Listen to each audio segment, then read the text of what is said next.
If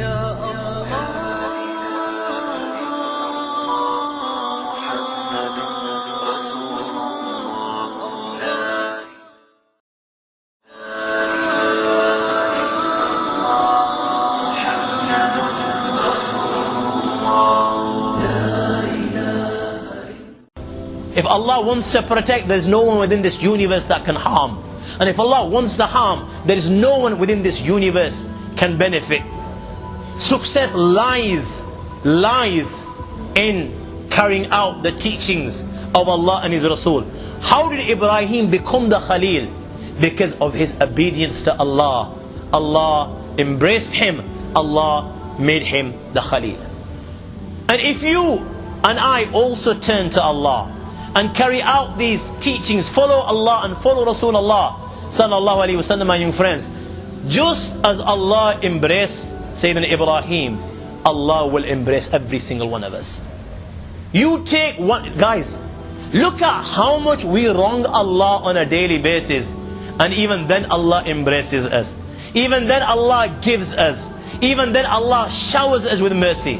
Even then Allah answers our prayers.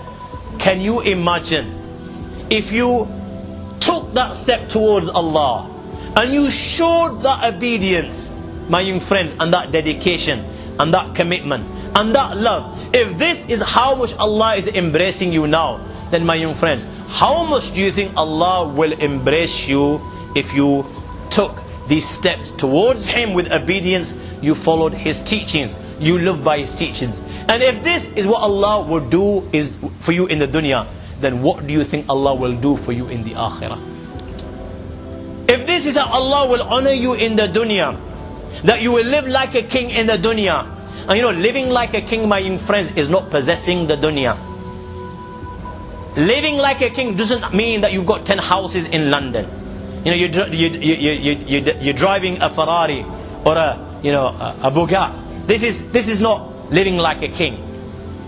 Living like a king, my young friends, is possessing nothing.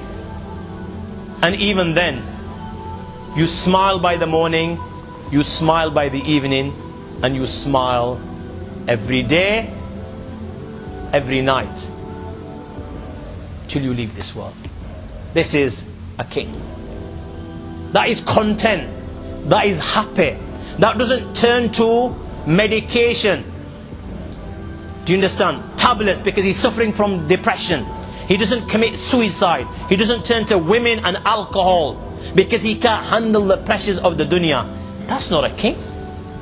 How many people out there possess more than what you and I will ever possess?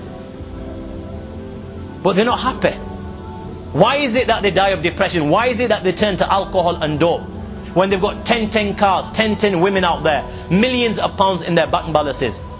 Because that, my young friend, doesn't bring about happiness. What brings about happiness? Ala bi dhikrillahi tatma'innal qulub. There's only one thing that brings about happiness, and that is the dhikr of Allah, the deen of Allah, the teachings of Allah and His Rasul, and acting upon these teachings. The more you act upon these teachings, the more richer you will feel inside your heart. ليس الغنى عن كثرة الأرض ولكن الغنى غنى النفس. And غنى النفس, you can't buy it at Harrods or any other place. This you can only buy from Allah. You can only buy in Islam. The more you act upon it, my young friend, even though without a penny in your pocket. This is why you find people living in India or Bangladesh or Pakistan or Africa sleeping on the floor using stones on their pillows. Yet every night when they sleep like kings. There's nothing that affects them.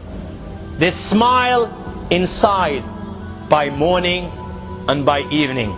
Allah takes care of all their affairs in the dunya. And if Allah takes care of all their affairs in the dunya, then don't you think Allah will take care of their affairs in the akhirah? Everyone's striving for the dunya because they're looking for happiness. Yet this dunya may bring about comfort, but it's not necessary that it will bring about happiness. Happiness you can't buy. You can't buy. Happiness is only sold in one shop. And that is the shop of Allah. And I conclude in this note. And that shop never closes. It's available for everyone. It's whether you and I actually want it or not. If Allah doesn't give this understanding, then my young friend, what I've said today is not rocket science. It's very, very simple.